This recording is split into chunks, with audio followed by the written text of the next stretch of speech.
Di awal cerita, baru juga film dimulai, kita sudah disajikan dengan adegan para villager yang sedang datang bersilaturahmi kepada para villager.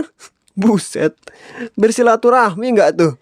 Namun tiba-tiba saja seekor ninja villager utusan animator nge-spawn entah dari mana dan kehadirannya langsung disambut baik oleh para villager. Tapi untungnya si ninja yang belum kita kasih nama ini merupakan murid dari Ninja Hattori, sehingga tak ada satupun anak panah dan orang tuanya yang dapat menyentuh si ninja. Dan setelah bersalam olahraga dengan para villager, dirasa ninja yang mereka lawan terlalu OP sehingga membuat para villager yang kena mental pun lebih memilih surrender balik ke markas daripada harus terdeletkan dari dunia di awal-awal film. Namun sebelum pasukannya recall ke markas, komandan mereka kemudian menaruh sebuah Skulk katalis di dekat desa villager dengan harapan desa mereka nantinya akan hancur oleh Skulk secara perlahan-lahan. Dan agar tidak salah penyebutan nama, karena yang namanya ninja itu udah banyak sementara ninja yang punya titik di hidung itu belum ada, kita sebut saja MC ninja kita kali ini dengan panggilan Gumara.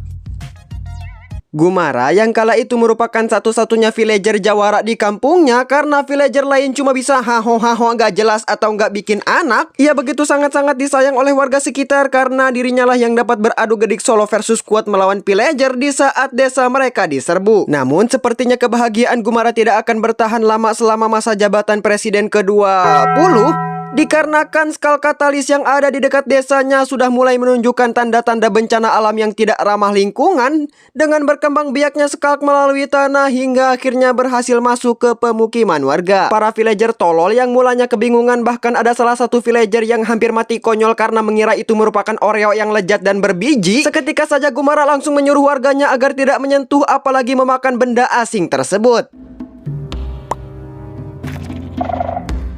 Si goblok. Dan setelah salah satu villager tak berotak men-trigger Skulk sensor, tiba-tiba saja seonggok warden nge-spawn dari bawah meja dan langsung menggedik semua yang didengarnya. Bahkan saking overpowernya pendengaran warden yang mampu mendengar seluruh suara jeritan siksa kubur, ditambah lagi darah warden yang jika digediknya hari Senin maka baru mokat di hari Kamis, yang dimana hal ini membuat Gumara kesulitan meng-shutdownkan warden dari kehidupan.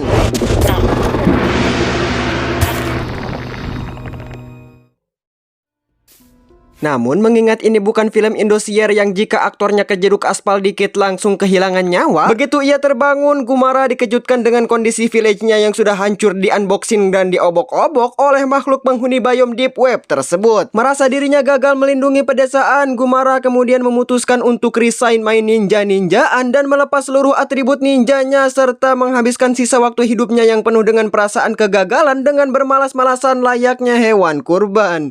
Buset, hewan kurban nggak tuh? Dan di saat Gumara sedang sibuk-sibuknya bekerja sebagai pengangguran, tiba-tiba saja dirinya dihampiri oleh seekor panda yang membujuknya agar dirinya kembali menjadi seorang ninja. Gumara yang mulanya menolak kritik saran si panda dan berencana menjadi seorang pengangguran sejati, begitu ia melihat Skulk yang semakin hari perkembangbiakannya semakin brutal tak terkendali, seketika saja jiwa-jiwa kepahlawanannya muncul dan akhirnya Gumara memutuskan untuk kembali menjadi ninja villager. Namun bingung ingin berguru ke siapa karena di desanya Gumara merupakan satu-satunya pro player di sana. Bayi panda kemudian mengatakan bahwa ia sebenarnya adalah reinkarnasi dari Po si Kung Fu Panda yang siap mengajarinya cara berbaku gedik dengan baik dan brutal. Ya, daripada jadi NPC gak guna, kita anggap aja begitu. Tak hanya melatih skill pro playernya, Gumara juga mempelajari beberapa hal mengenai kelemahan warden, yang salah satunya adalah warden ternyata dikaruniai mojang memiliki pendengaran yang sangat sensitif. Namun mengingat warden yang memiliki health bar setebal kerak bumi, Gumara kemudian mengenchant pedangnya menggunakan sharpness 10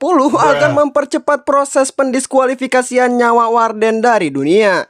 Bahkan para panda liar ini yang gue juga nggak tahu kenapa mereka muncul di kamera terus, mereka juga meng-giveaway-kan sebuah shield handmade untuk membantu Gumara selama peperangan melawan warden. Singkat cerita, setelah meminta doa restu Po si Kung Fu Panda, Gumara kemudian langsung meng-invite warden untuk berbuy one ria, dan tanpa banyak kecot Gumara langsung menyatakan open war kepada warden, begitu juga sebaliknya, dan dengan ini pertarungan warden versus Gumara pun resmi dimulai. Buset, udah kayak komentator MMA aja gue ya. Hingga di saat mereka sedang sedang asik-asiknya beradu mekanik, Warden lagi-lagi menembakkan ulti haram nan laknat yang bisa memusnahkan semua yang ditabraknya hingga membuat Gumara terpental menghantam gong raksasa. Dan di saat Warden hendak membanet Gumara dari kehidupan, Po si Kung Fu Panda yang gak rela mendengar berita Jawara Villager mati konyol gara-gara kegeprek Warden, ia kemudian membangkitkan semangat Gumara dengan kata-kata never surrender and be yourself layaknya di konten-konten giveaway ginjal. Namun dirasa quotes-nya udah basi, Po kemudian memperlihatkan sebuah lukisan berisikan Gumara, 3 orang villager dan 1 ekor tuyul yang mengingatkan Gumara akan kehidupan village yang damai dan ramah anak jika ia berhasil membanet Warden dan mempertemukannya dengan Tuhan. Hingga akhirnya berkat bacot no jutsu si panda dan campur tangan sutradara yang maksa pengen filmnya happy ending,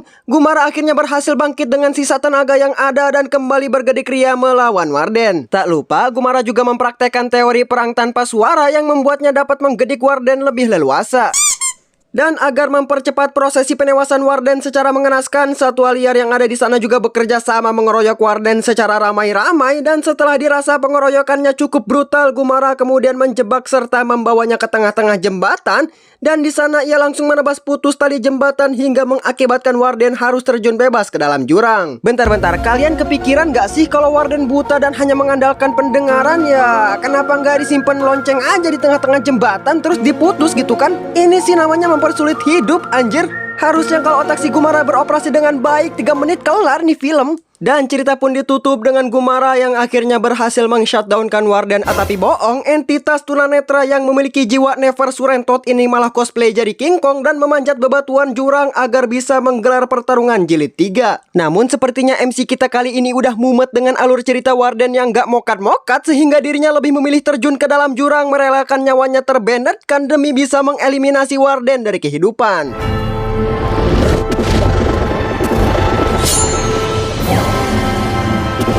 Hingga saking hebatnya benturan 2 karakter OP nan sakti ini sampai-sampai keduanya menghasilkan gelombang sonik yang dahsyat hingga suaranya menyebar ke seluruh penjuru overworld. Singkat cerita, setelah ledakan dahsyat yang suaranya setara dengan 50 kucing kawin, Po si Kung Fu Panda kemudian menghampiri Gumara yang sedang rebahan santuy dan memberitahu Gumara bahwa sebentar lagi film akan segera berakhir.